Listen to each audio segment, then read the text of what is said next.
네, 김영환입니다. 같이 말씀 묵상하겠습니다.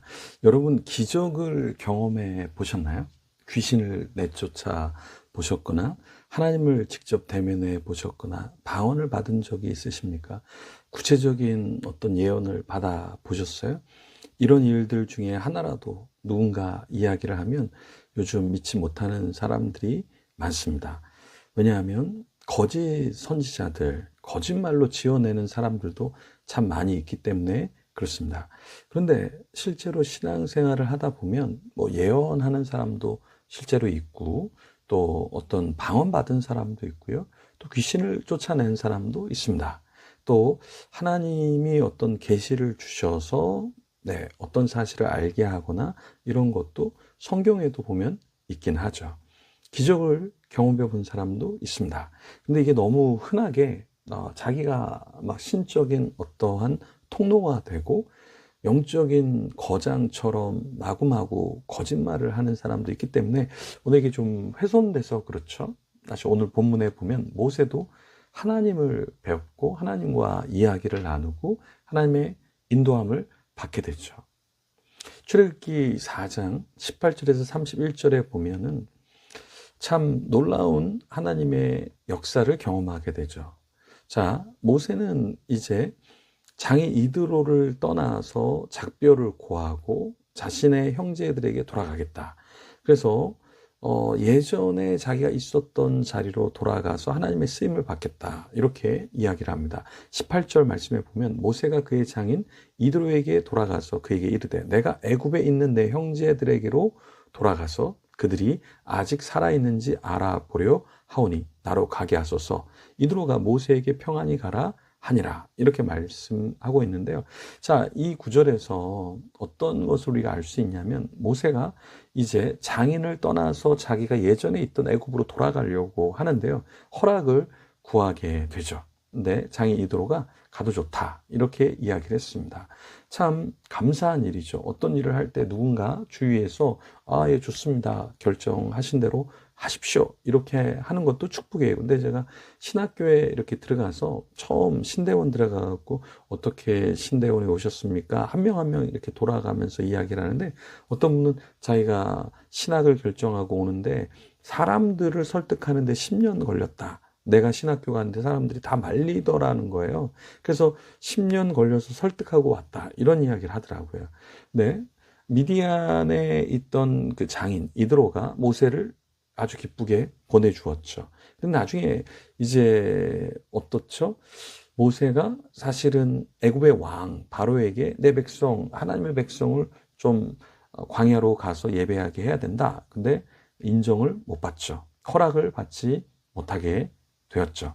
이때는 모세가 굉장히 답답했을 겁니다. 근데 사실 이제 모세가 애굽으로 이제 돌아간다고 했을 때 모세의 목숨을 노리던 자들도 있었을 거예요. 그죠? 그런데 모세는 예전에 자기가 살인자의 누명을 쓰고 있었잖아요. 그러니까 다시 돌아가면 모세를 기억하는 사람들이 뭐라고 이야기할까요? 야, 저 사람 살인자야. 저 사람 좋지 않은 사람이야. 이렇게 이야기를 했을 거란 말이에요. 그렇게 했을 수 있는데도 모세가 다시 그 애굽 땅으로 돌아가겠다 이야기를 했죠. 때로는 우리가 어떤 일을 할 때 반대자를 만날 수 있습니다. 교회 일을 하다 보면 참 희한한 게 안 좋은 목회자도 따르는 자가 있고 안 좋은 목회자도 따르는 자가 있고 선한 목회자인데 반대하는 사람들이 있다라는 거예요. 그렇죠? 그래서 선하게 목회하려고 그러는데 어려움을 당하는 사람도 있고요. 악하게 목회를 하는데도 따르는 사람들이 있기 때문에 수월하게 뭔가 하는 사람도 있습니다. 자, 모세는 이제 자기를 반대하는 사람이 있을 수 있는데 다시 애굽으로 돌아가려고 했죠.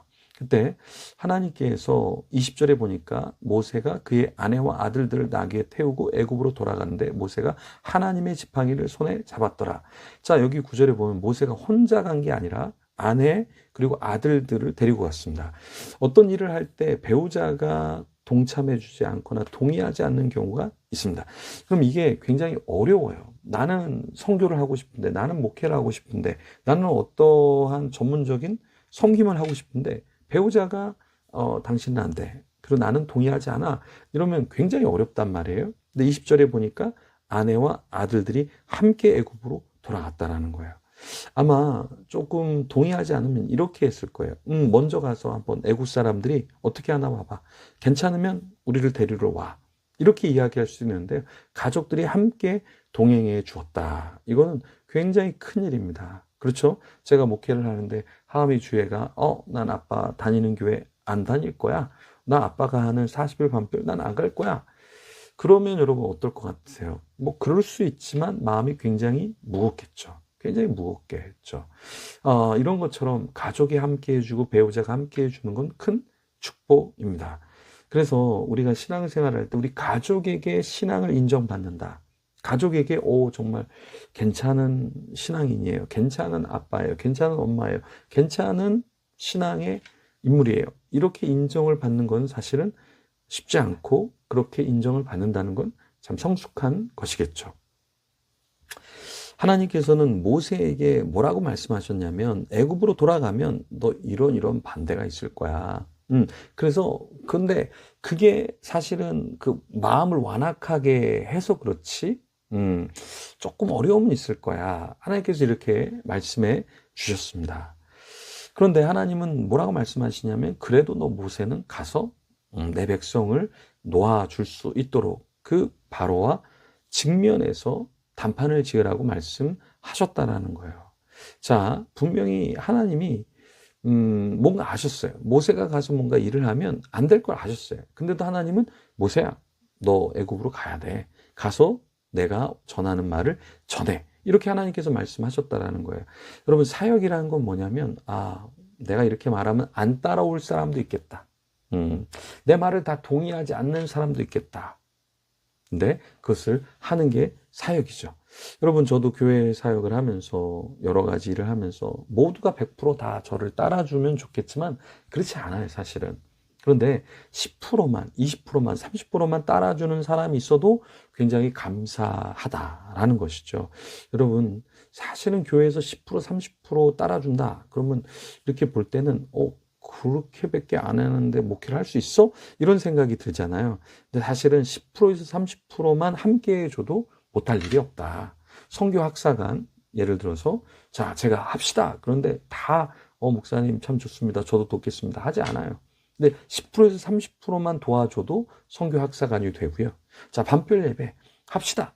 그랬는데 다 동참해 주지 않아도 10%에서 30%만 예배에 참석해 주어도 굉장히 크게 도움을 받고 뭔가 섬길 수 있다라는 것입니다. 여러분도 하나님의 일을 할 때 왜 사람들이 나를 따라주지 않지? 왜 동의해 주지 않지? 내가 생각한 거를 왜 다 따라주지 않는 거야?